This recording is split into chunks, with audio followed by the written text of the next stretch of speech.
down GitFlow with GitHub, GitLab, and Azure DevOps with Eric Johnson. This is part 1 of 3 in the Cloud Security and DevSecOps series. If you have any questions for Eric throughout the presentation, please enter them into the Q&A and we will address them. Eric, thank you for being with us today. All right, thanks, Laura. Thanks for having us. Welcome, everybody. Hopefully you're having a great day up to this point, and we can help you enjoy your lunch hour a little bit with this webcast where we're going to look at locking down your Git flow within your organization. And we'll look at several examples and different ways that that can be done using some of the common version control systems out there, GitHub, GitLab, Azure DevOps. We'll do a little bit of Jenkins and CI here as well. All of this content essentially, it plays pretty well into some of the recent events that we'll talk about, some breaches that have happened due to these supply chain attacks through the CI/CD workflow as well. All these concepts tie into the core goal or the core mission of Sec 540, which is the Cloud Security and DevSecOps automation course, authored by myself, Ben Allen, who I see in the Zoom chat chatting away. Frank Kim is very heavily involved in that course as well. And of course, Jim Bird, who has been with us at that course for several years up to this point and has announced that he is retiring this summer. So we will wish him well as he rides off into the non-tech world and leaves Ben and Frank and I to fend for ourselves for the first time since the beginning of it.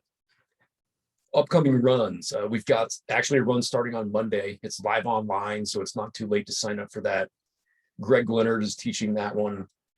The week after, David Hazar's got a run on May 17th, and then at the Cloud Sec Next Summit training that follows the summit on the 3rd and the 4th, which I've got a slide a little bit later on, but that's free to attend.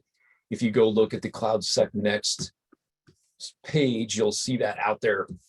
And then the following week, June 7th through the 11th, I'll be teaching Sec 540 at that event. So there's a lot of opportunities to spend a full 5 days really learning the ins and outs of these tools that we'll talk about over the next hour or so.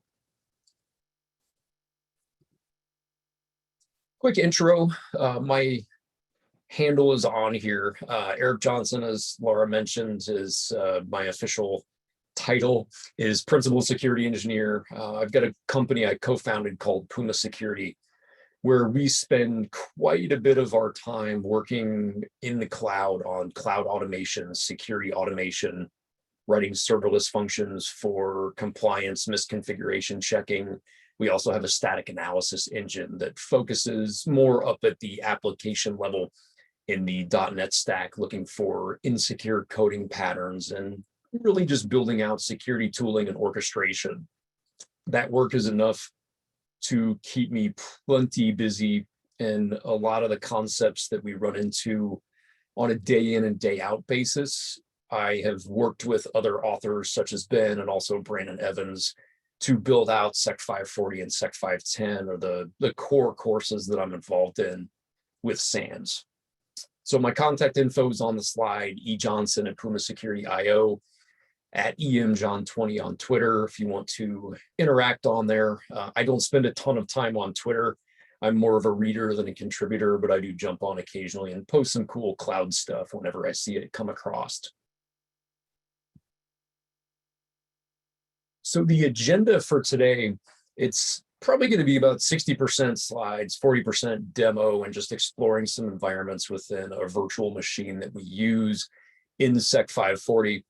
So the core concept that we'll look at first is the DevOps Toolchain. And we'll take a look at that workflow and potentially some of the areas that broke down as we look at a couple of the breaches that have happened recently. We'll then do a demo of that. I'll jump in, we'll analyze the GitLab repository. We'll take a look at some of those security controls, and then we'll pick it apart a little bit. We'll make an evil commit to a main branch. We'll watch that pipeline kick off. We'll put an evil Docker image into a CI/CD pipeline, and then we'll use that image to dump some secrets out of Jenkins, which give us access to a very sensitive vault secret that's running on the VM. Once we walk through that more red team approach, we'll shift our focus over to the blue team. We'll look at GitFlow and some of the security controls and a pre-commit environment that you can set up to actually prevent the attack that we demonstrated in step 2. So then we'll look at how those affect our demo, and then we'll tie it off and open up for you all to ask questions about the environment or anything like that. So Q&A is in the Zoom session. If you have questions throughout, throw them in there. I will do my best to kind of answer them as I go. Some I might save to the end, but start queuing those up in there as you think of things, and we'll kind of chat about it as we go forward. We should have plenty of time to get through all this, plus some Q&A at the end. So step 1, let's talk about the DevOps toolchain. Hopefully you are aware of a couple of the supply chain attacks that have happened in recent months. SolarWinds on the right-hand part of this slide is probably the more popularized breach that got a lot of publicity at the very end of 2020. There's still some conflicting articles out there that don't really outline exactly how this happened, but what we know based on reading several of the different walkthroughs and intelligence reports from this is that SolarWinds definitely had some system passwords exposed in GitHub repositories. So if you think secrets management and not putting those sorts of sensitive secrets in version control, that could have been a part of it. We don't know if that's how the malware ended up in the CI/CD pipeline, but there's reports that that could have exposed an FTP server. And then there's also reports of a potentially misconfigured TeamCity CI server, which is their continuous integration server where they're actually building their binaries and signing them. So if you misconfigure your CI server and folks gain access to that particular build pipeline, it's really easy to inject a Trojan like they did into a couple of files. And then that gets built into the binaries and then even signed and delivered out to your customers. So the supply chain was compromised before we built and before we signed, and then it ends up running in everybody's organization. So that's essentially just the SolarWinds snapshot. Weak version control, weak CI/CD, and now we've seen the damage potential that goes along with that. There's another one. Ben actually pointed this out to me last week as we were running one of our training sessions, and code coverage is a tool that essentially allows you to measure how good your test coverage is inside of a CI/CD pipeline. Lots of people do this because it tells you where you have weak test coverage, and it tells you where you need to open up some tickets and improve that visibility into our automated testing. So we run this inside a CI/CD. Now, what happened here is that there's a Docker image in code coverage that they use to actually modify their bash uploader script, and that gets put into a Google Cloud Storage bucket. So what happened is that Docker image had credentials to GCS. So anyone with access to the Docker image could actually grab the GCS administrative key, and then you can talk to the GCS bucket directly and put some malicious code into that particular GCS bucket that modifies how that bash uploader script works. So customers that are running the bash uploader script accidentally pulled the malicious script down, they ran it, and if it was inside of their own CI/CD pipeline, suddenly that bash uploader script has access to all of the API keys, all of the secrets, and even the code coverage results that were available within that customer's CI/CD workflow. That sounds interesting, right? We know for a fact that that code coverage issue affected HashiCorp because HashiCorp was using this tool. So a lot of HashiCorp signing keys that they used to sign their binaries were compromised, and they had to go in and roll all of those over to new signing keys to ensure that their artifacts and their binaries weren't tampered with. So if you look at this, this is more Docker specific, but it does have CI/CD impacts as well. So hopefully those examples illustrate to you how important it is. As a security professional, a lot of us kind of ignore this whole DevOps toolchain thing. It's complicated. There's a lot of moving parts. You have to understand how all of these systems interact with each other and how they work. And for that reason, it's kind of viewed as a dev thing. But those examples are shining light on this, that we really need to audit and spend some time learning how these tools are wired up to figure out if there are weaknesses in this whole workflow. Now, this particular diagram, I won't go into all of it. We spend 5 days covering this in Sec 540. So there's no way we could cover it in a 1-hour webcast. The area that we'll focus on is really on the left-hand side in this discussion. So we're going to take a look as you, the engineer, in the little blue student box on the left, as you're interacting with GitLab and as you're sending code in there, how does that trigger CI/CD pipelines? And then those CI/CD pipelines, how do those interact with secrets managers, as well as cloud services or other cloud hosted services where you need API keys or credentials involved in order to communicate with them? And we'll take a look at how we can maybe interact as a red teamer with these version control systems. So here's our list of common version control providers. You've got GitHub, you've got Azure DevOps, you've got GitLab, you've got Bitbucket. So those are the most common version control systems you'll run into. We'll look at some features involved.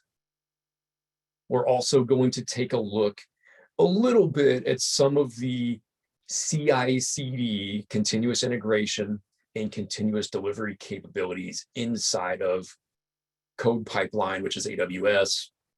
GitHub Actions can also be something you can look at from an attacker perspective. Jenkins, GitLab CI, Azure DevOps. These all have the ability to include a YAML file, or in Jenkins' case, a groovy declarative syntax file, and allow you to manipulate the commands and the workflow that runs inside of CI/CD. So if you look at the link from a red team perspective, if I compromise version control and then commit an evil CI/CD YAML file, and then that's processed by the CI/CD server, you've won as a red teamer, because you can then start exfiltrating secrets and some things like that. It's kind of fun to think about, right? So let's take a look at where you should be looking. What are you worried about? Now, if you're using GitHub Actions, the YAML files are typically stored in a .github directory. And normally that's .github/workflows. And you might see a develop.yaml file, and that's your dev workloads heading out to the develop environment. You've got your maybe main.yaml file, and that could be your workflow heading out to staging and production. If you have one of those workflow files in your repo, you need to be worried about who can modify that and what contents are inside of there. Because you can essentially put a definition in that allows you to spin up some custom set of commands on an Ubuntu, Mac, or Windows runner and just execute whatever commands you want there, which can include reading secrets from the GitHub Action repository, secrets, values, and really anything else that's available in that environment. So here's an example of one GitHub action in action. What does that thing actually look like? As you look through this, it's actually pretty straightforward, assuming that we can read the YAML, which can be easier than writing it, as a lot of our students in Sec 540 have figured out. So I'll zoom in on part of this here. you've got this action executing on commit to a main branch. And we're saying on line 8 that we're going to run this on an Ubuntu 18.04 runner. And then you just define some steps. So we give it a name here. Let's run checkoff, which is a cool static analysis tool for linting your Terraform code and finding some problems. So we'll run checkoff on lines 13 and 14, and then we'll publish the results using a custom GitHub action on lines 15 and 16. So that's what normal looks like.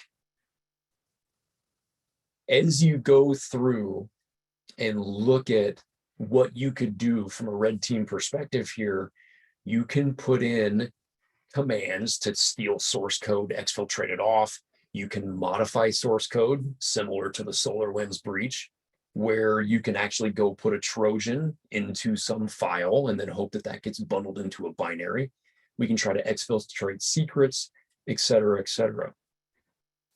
So Mark's got a question in the Q&A here that says, recommendations for improving visibility in these pipelines. It gets interesting, right? In my viewpoint right here, as you're staring at this file, this is your CI/CD pipeline.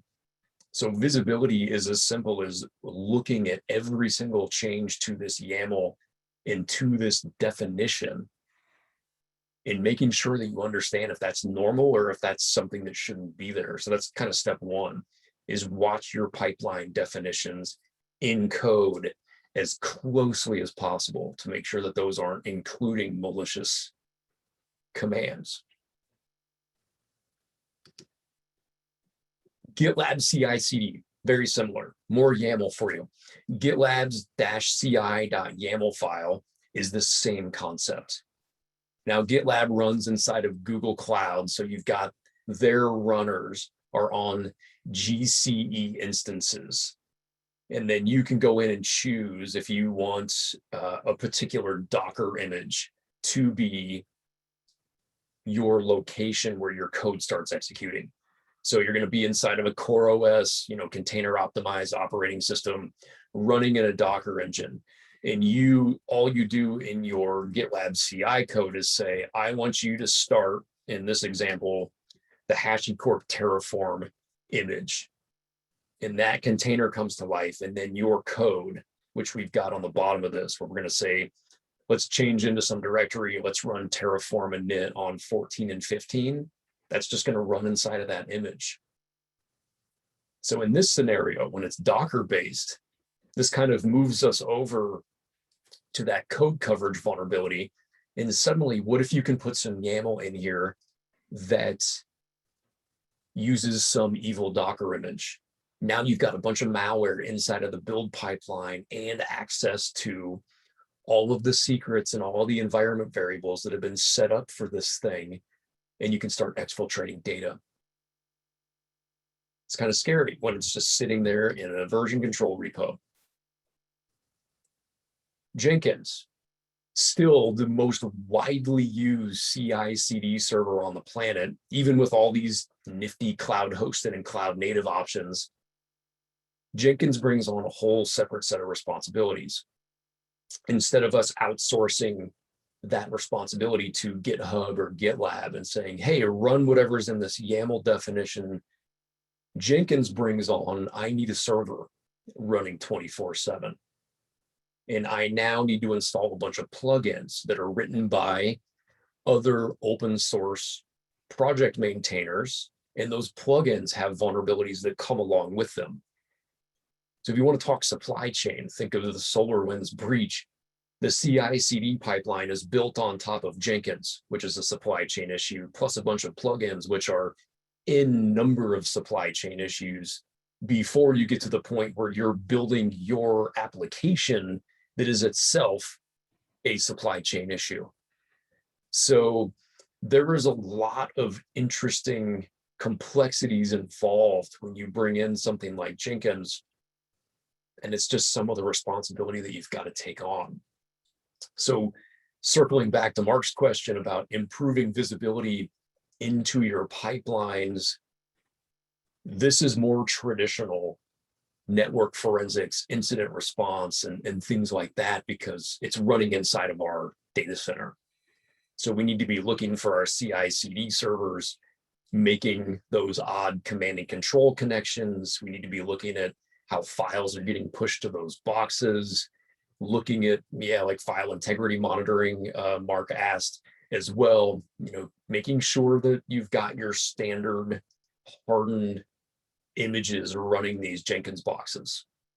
So hopefully, if you're doing some file and checksum, maybe signed commits for the Git repo, you can maybe detect that malicious code entering the pipeline and at least alert somebody that something's going on. As we look at a Jenkins file, for those of you that hate YAML, here you go. This one's not written in YAML. It's written in Groovy, which is less spaces, more curly braces, and you can come in here and define a very similar workflow using the pipeline node. You need to say what agent, what Jenkins node is actually going to run each of these steps that we're going to put together. And then you build out some stages. So on line 4, we say, here's a list of stages. Line 5, here's a stage called build. Line 6 through 10 say, we want this stage to execute inside of a Docker image. And here's the Docker file that we're going to use, and then the argument that we will use to tag that image. So it'll go build an image for you. And then the steps on lines 13, 14, 15 will run inside of that container image when it comes to life. And we're just saying run the Python version. So nothing super important there, but that could be some evil code if we set it up to look maybe more red teamish, which we'll do here in the demo coming up. So that's your crash course through all of the different version control driven CI/CD workflow files that you'll find in a lot of those common CI/CD or version control hosted options, plus Jenkins. So let's go through and do a little audit here of a GitLab environment that we've got running. Hopefully the screen share has switched over to a VM and you're seeing a GitLab dashboard, which I have just logged into GitLab as a user called student in this little demo environment that we've got set up. So from a security perspective, if you're looking at how to lock these down or a red teamer on how to attack it, this is where you start. So inside of GitLab, one of the first things that I would look for is in the user's profile. So we go to the settings and then take a look at the account details.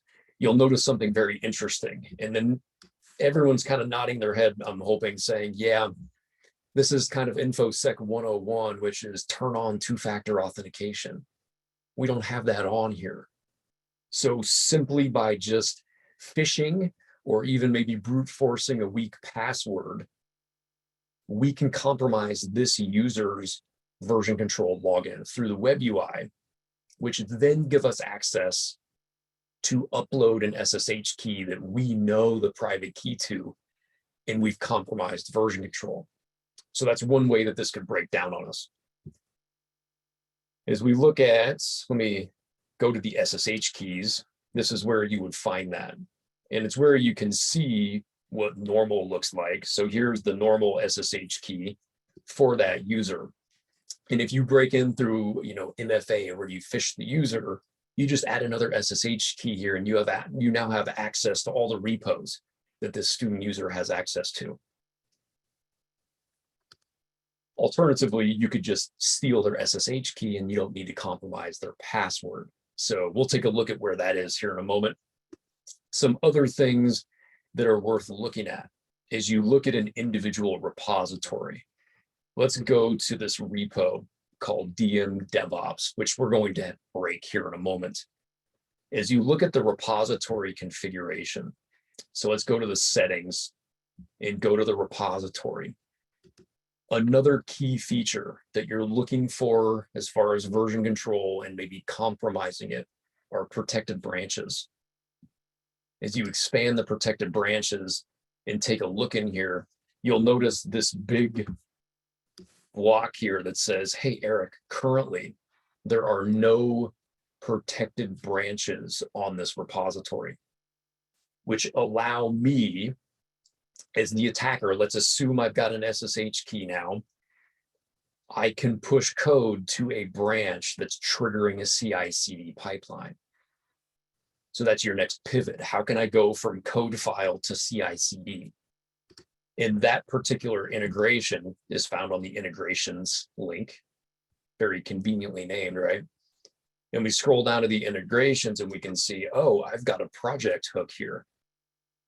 And that project hook on a push event to the main branch is going to trigger a Jenkins job called DM DevOps. So we've now jumped from GitLab over to Jenkins.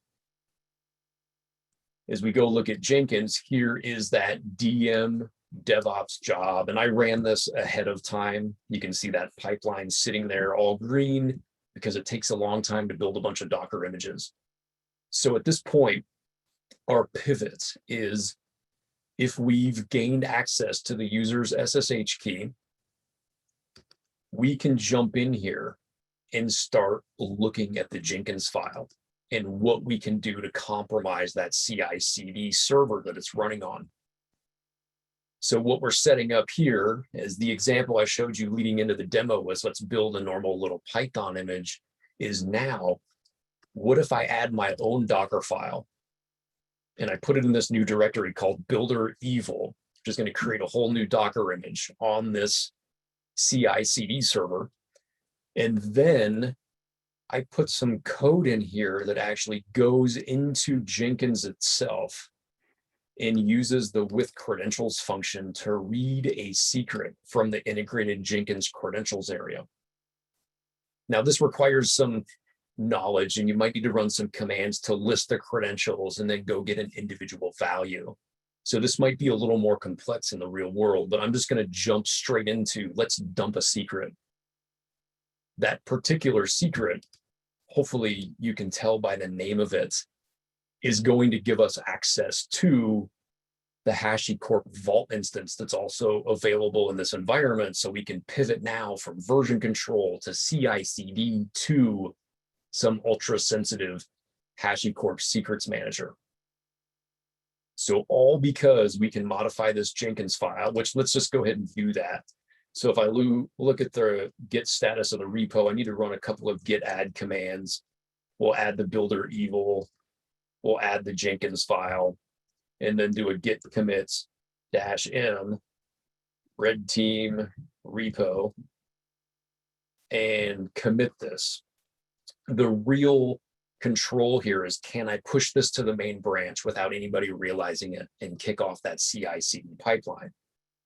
So we're going to do a git push origin main and push this code up to that repository. And immediately we're seeing, yeah, that works. I got no error back. Okay, so we committed to the main branch. Did it actually kick off the build job? So we come back over into Jenkins, and sure enough, that push event was received sent from GitLab to Jenkins, and you'll notice that this thing is now running. So we've got this pipeline executing, and it'll take just a minute for this to cycle through before we can get that ultra sensitive vault credential out. As we come back through here, let's start looking at vault, which is running on the VM. So I'm going to go to vaults.sans.labs, and we'll zoom in on this a little bit. You'll notice what we're trying to steal was a vault underscore token value from the Jenkins credential store. And once we get the token, we can just pop it into this vault field, and that lets us authenticate to HashiCorp's vault. So that's our end goal here, is to get access to all the secrets. As we come back and look at our pipeline, you'll notice just along the right-hand side here, that evil step that we put into the Jenkins file is now part of the build pipeline. We've broken down version control and CI/CD, and we've built an evil agent. that evil agent, if we look at the log files, wrote that echo statement out.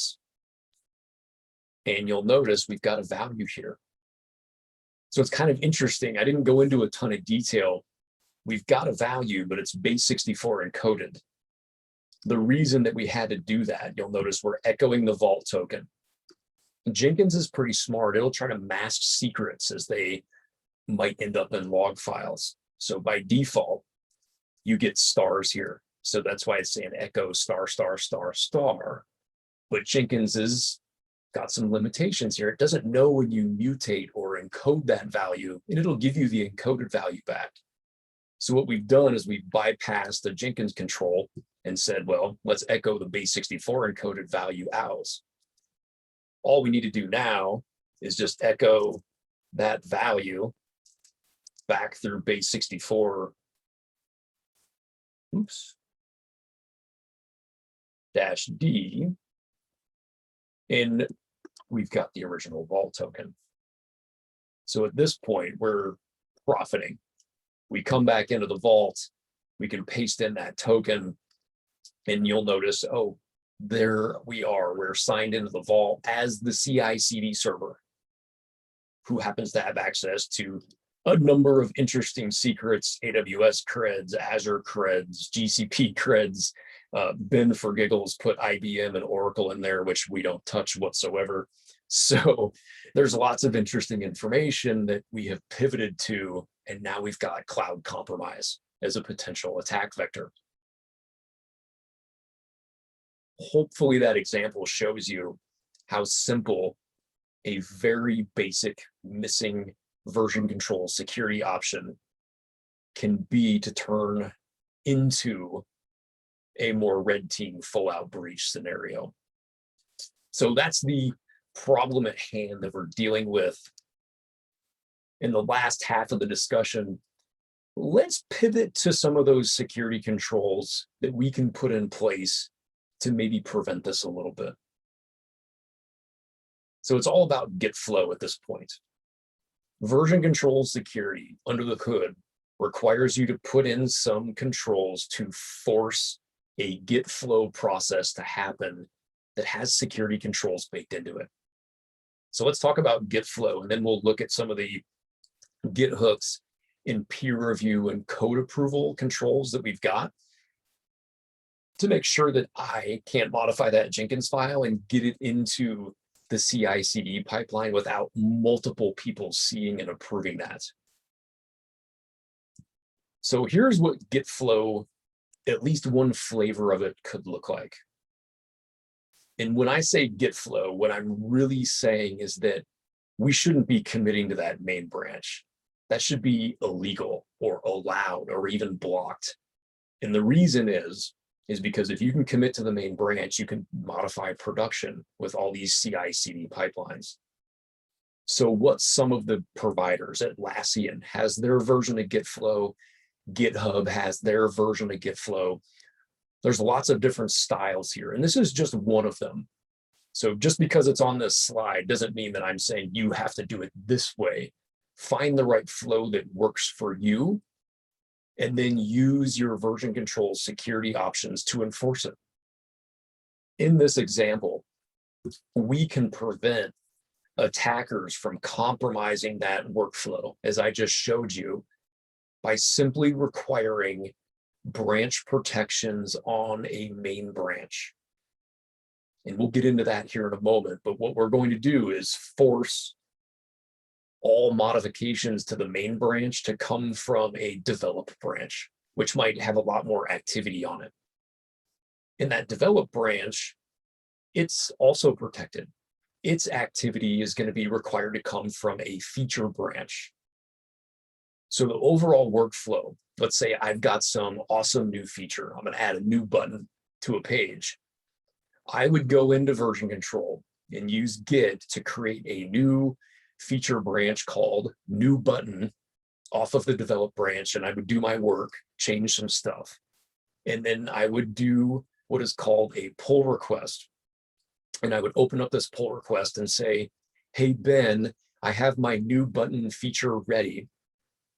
I would like to merge this into the develop branch. And at that point, because of the branch protections, that's the only way to change develop. You cannot do a git push origin develop because it's protected. It has to come in through a pull request or merge request. So we've got a protection there. Ben would look at that pull request and say, okay, Eric changed these two files. The changes look good. There's no Trojans in there. There's no evil Jenkins file changes. And then Ben can approve it. And then when I'm ready, I can merge that into develop. And that might kick off a pipeline to go out to our dev environment. When we're ready to go to production, we would open up another pull request. And there could be 4 or 5 different features in there. And we would say, let's open a pull request to pull develop into the main branch that's going to go to prod. So suddenly, that's another set of approvals. And maybe someone from the security team and someone from the project owner team has to approve that production release. And now we've got more approvals, more checks. And somebody hopefully would notice that I added that evil Jenkins builder along that path and reject it and say, Eric, what are you doing? You can't do that. So GitFlow, yes, it's a nice way to organize from a development perspective how we make changes to a system, but it also introduces an opportunity for a ton of different security controls. Exciting stuff. Let's talk about some of those controls. 1, Git hooks. Git hooks is essentially a way for you to use Git to run custom code. Interesting. Could we run some security tooling inside of a Git hook to check for silly things? Can you think of some? Well, I would probably, going off of the first bullet on the SolarWinds side, recommend running some secret searches, because that could have been how that whole thing started. So you can run this locally on, my environment if I wanted to. You could run a tool like Git Secrets. There's Truffle Hog. There's some other forks of Git Secrets that focus on Azure and GCP stuff. But the idea is scrub all your commits and look for secret patterns. Block those from going into the repo. You can also run hooks on the remote, which would be GitHub or GitLab, etc., to rerun those checks. You could also kick off some code analysis and things like that to make sure that we're not introducing other vulnerabilities there. So use those Git hooks to help you automate and run your security tooling. That's an easy way to get some quick wins for InfoSec just by plugging those things in. And then we get to those branch protections. This is really where it all starts. By adding a branch protection, which was not in our DM DevOps repo, as you might have noticed during that walkthrough, you can prevent a very important branch like main or develop from being deleted, which would be bad, right? You can also prevent me from doing that git push origin main. No more direct commits there.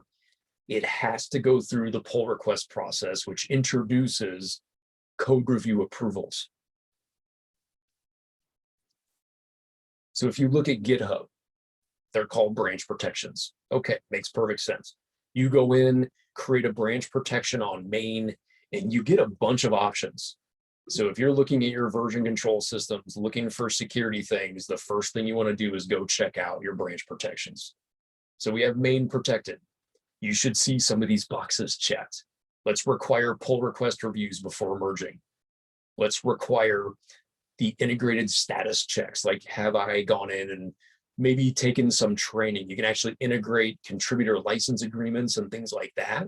So more out of band policies. You can make sure all of those are checked and working before you've got the ability to merge this. You can enable signed commits.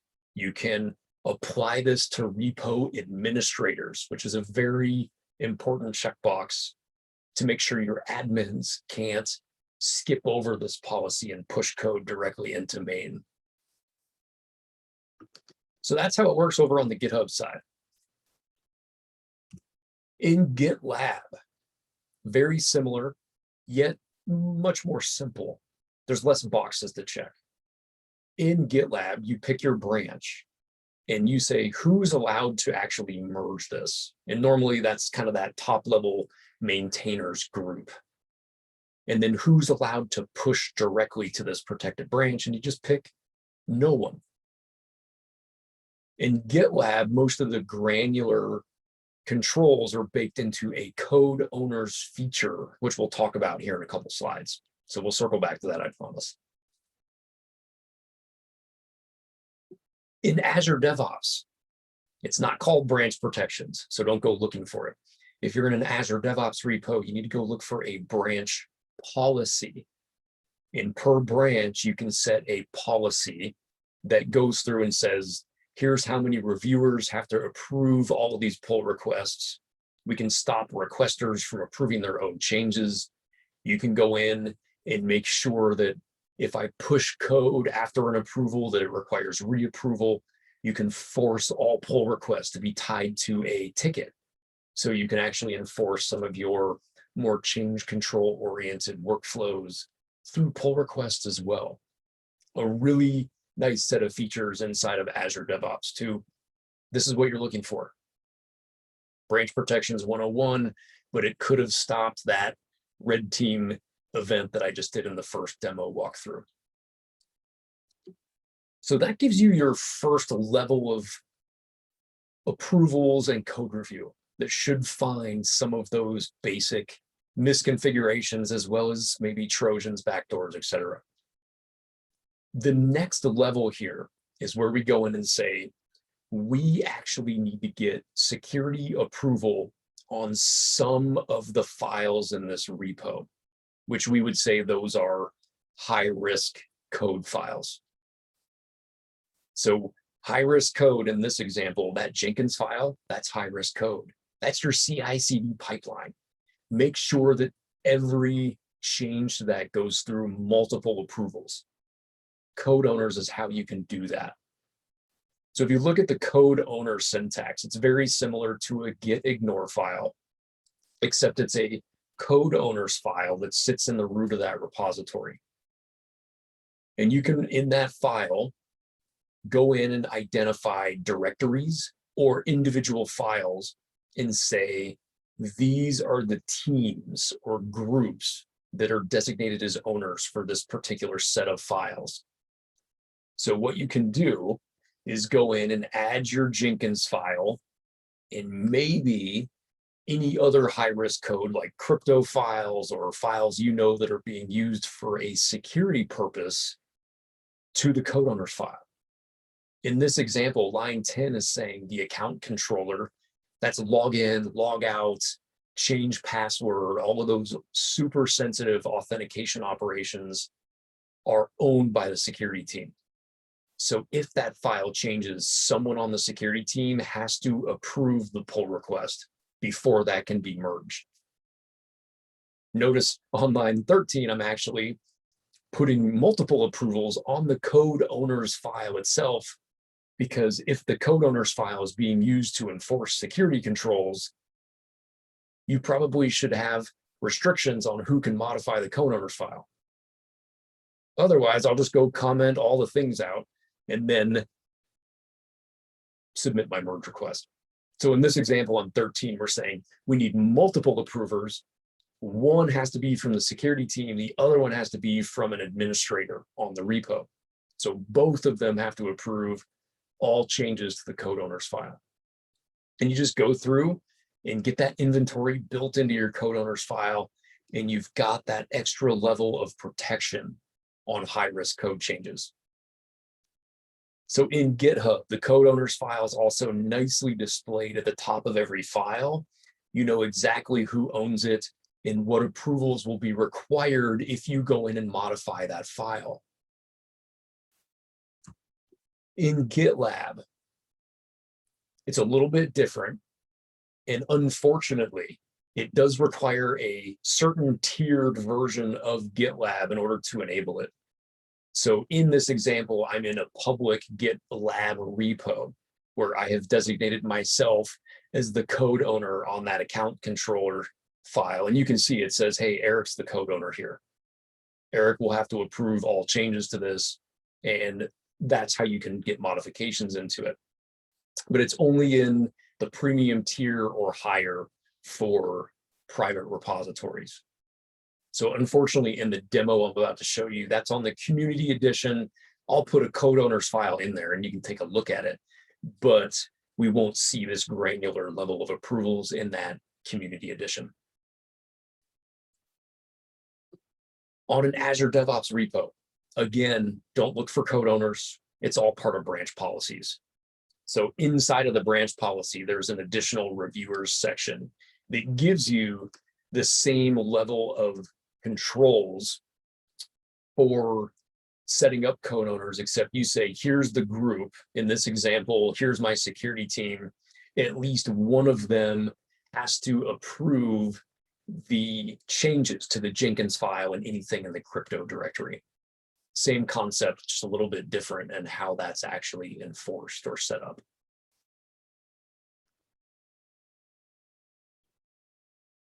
Next up, you can also set up templates to remind people of the things they're supposed to do as they open that pull request to submit their feature. So before you bother to do this, Eric, go in, make sure you've updated your rapid risk assessment, make sure you've run your security test, maybe remind them, as a couple folks are talking about Git secrets and some of those tools in the chat and the QA, maybe remind them to run Git secrets manually. Because if they go in Syed asked, how do we enforce this in a pre-commit hook? And that's actually difficult. And remember, it's kind of like client-side validation. We want it to be done client-side, but we also need to verify on the server side by rerunning the scan that I didn't turn it off. So remind them, we're going to run Git secrets in the pipeline. The build's going to fail if you skipped over that thing or if you turn it off. And this little pull request template can remind them to do that before they open the pull request and go through this whole process. So this is your security control for all things separation of duties, change control, peer reviews, and high-risk code reviews. Everybody required to approve one of these goes in, they look across the changes that are happening to this system, and if everything's good, they hit the approval button, and when our criteria is met, then the engineer can hit the merge button, and we turn around and play the game again. So that's the GitFlow and all of the security controls that are baked into it across a bunch of different providers. So let's go ahead and add a couple controls here while we tie off this session. We go back into the VM. You shouldn't be shocked that the very first thing that I'm going to do is go back into that repository and add a protected branch. So we've got the ability to come in here. We'll pick the main branch. Maintainers have to merge and say no one can push directly to main. That would have prevented the attack scenario we covered in the first demo. So let's protect the main branch. We've done that. So I went in and added all of that to this main branch protection here. And at this point, we can no longer push directly to main. Now, always verify that it's working. So if we pop in here in this repo, and let's just say we add another shell command in here to do something bad, echo hello, right? We'll save this file. And let's come in here and do a git add on the Jenkins file, a git commits -m test. And then let's do a git push origin main and see if that protection is actually working. And you'll notice even GitLab itself is using pre-commit hooks to check the branch protection and make sure that I'm actually allowed to do this. So you'll notice that push says you're not allowed to push code to protected branches. And notice it says main pre-receive hook is declined, so we can no longer hit main directly. That's going to force us through the GitFlow pattern that we talked through. So at this point, I'm going to do a git checkout, and we'll open a feature code owners branch. And if I pop through here, notice this branch, I've added a code owners file with some of those interesting code owner controls that I talked about, where if we were on the appropriate version of GitLab, I would say, okay, the Jenkins file requires multiple approvals from ops and security, so you can't compromise my CI/CD server. And then we can do a git push to the feature code owners branch, and notice it's going to push that up there, which I already did earlier. So if we pop into the DM DevOps repo and we take a look at the branches here, we'll notice there's our student users feature code owners branch, which we can open up a merge request on. And on the merge request, our code owners in the real world would derive the assignees here. But since we're not working in that ecosystem, I'm just going to pick one of our manager users, which is our friend from Dunder Mifflin, Michael Scott. And we'll submit the merge request and say, okay, Michael, can you please go in and review the merge request for me? Now, if I pop over into a separate private browsing tab, I'll log in as Michael Scott with his password. And you'll notice I've got in the top right-hand corner here, it's a nice little to-do list that says, hey, Eric or Michael, you've got something to worry about here. There's a merge request awaiting your approval. We can click on that and see the fact that there have been one commit from the student, one change, which is, oh, okay, we're adding a code owners file. And you would see the big list of everything I've changed, which would include that evil builder from the first part of the demo. So we can drop into our overview. We can actually come in as Michael Scott and merge this for that user if we approve of everything. And we can also pop in and leave comments here.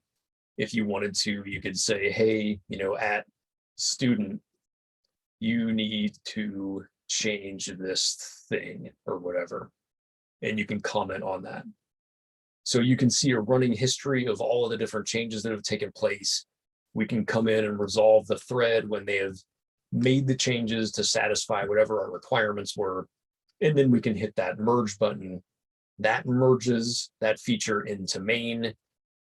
And if we go back and look at Jenkins again, let's go back to the overall job.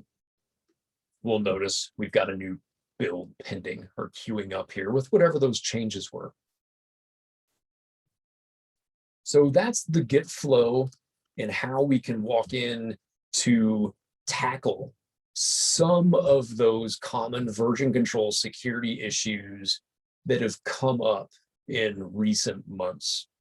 It all starts with version control for configuration and protecting your CI/CD workflow with those GitFlow concepts. Hopefully you enjoyed the demos and the discussion and the comparison between the different version control providers. The second part of this webcast series, Ben Allen is going to walk through setting up gold images in a CI pipeline using tooling such as Ansible and Packer to build a gold image out in AWS. And then a couple weeks later, on May 26th, Frank Kim is going to do a static analysis showdown between all the different tools that can scan cloud infrastructure code, such as CloudFormation, Terraform, Azure Resource Manager, etc. So 2 additional parts to this, walking through some other cool things that we've set up in Sec 540.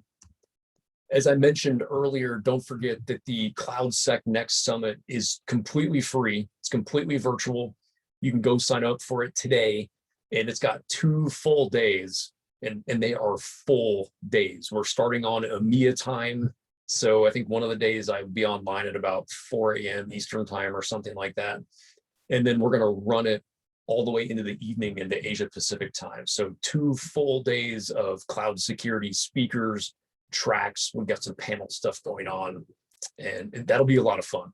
So if you can make it, we'd love to see you there. With that, we've reached the end. We've got a couple of minutes left over. Let's see what we've got on the question side. What did I miss as we went forward there? So, Mark, I think I got your kind of monitoring CI/CD question semi-answered. The other bit to that you've got in here, so are there mechanisms to monitor when SSH keys are added to a repo? That's actually a really cool question. I would say it largely depends on the version control provider and what events they allow you to hook into as far as audit logging goes. But that would be a great event to check out. I know GitHub, for example, when I add an SSH key to my profile, they email me and say, hey, by the way, Eric, did you do this? So some of them have it built in. Others, you might need to go enable that notification, but most of them do recognize that as a very important security event. And you've got the capability to get some sort of notification there. All of them have APIs too. So if you GH for the GitHub CLI and GitLab for the GitLab CLI, you might be able to get in there and get some of that data through their command line interface too. And then set up some scripts to automate looking for new keys being added, things like that. So a lot of cool stuff inside of those version control providers. Syed, I think I answered your question about pre-commit hooks. It's like client-side validation. You cannot enforce it. There are some tools. The pre-commit framework is a framework that allows you to put yet another YAML file in your repo, and it defines all the hooks that should be there. So when I do a Git clone for the very first time, the pre-commit framework will read the YAML file and configure all of those Git hooks for you and set it up the correct way the very first time, but it still doesn't stop me from going and changing it or turning things off. So that's something you can take a look at. Eugene asks, are there any other controls that should be considered when developers are able to access GitLab from a bring your own device scenario? You know, I don't think there's really anything unique to just version control there. You know, obviously bring your own device scenarios require you to monitor that device. You may want to check your settings and make sure you're more closely monitoring some things that are happening in the .ssh directory, for example, some things that are happening in the .aws directory, the .az directory, and the Google Cloud directory, because that's typically those cloud provider APIs and SSH keys are what we're really after on that endpoint device. So maybe some additional attack surface locations, but I can't think of anything really super different outside of that. So with that, I think that's our final question. Thank you all for attending. Laura, I'll pass it back to you at this point to close us out. Wonderful. Thank you so much, Eric. If you have any questions for the presenter that haven't been addressed, you can submit them to q@sans.org. And your CEUs for all completed webcasts are accessible through logging into your SANS portal account, navigating to your account dashboard, and then click My Webcasts. Then you can download your CEU on the right-hand side of the page. A copy of today's slides and recordings will be available for your viewing in your SANS portal account within about 24 hours. Thank you all so much for attending, and we hope to see you in parts 2 and 3 in the coming weeks. Have a wonderful rest of your day. Thank you, Eric, again. Yep. You're welcome. Cheers, everybody.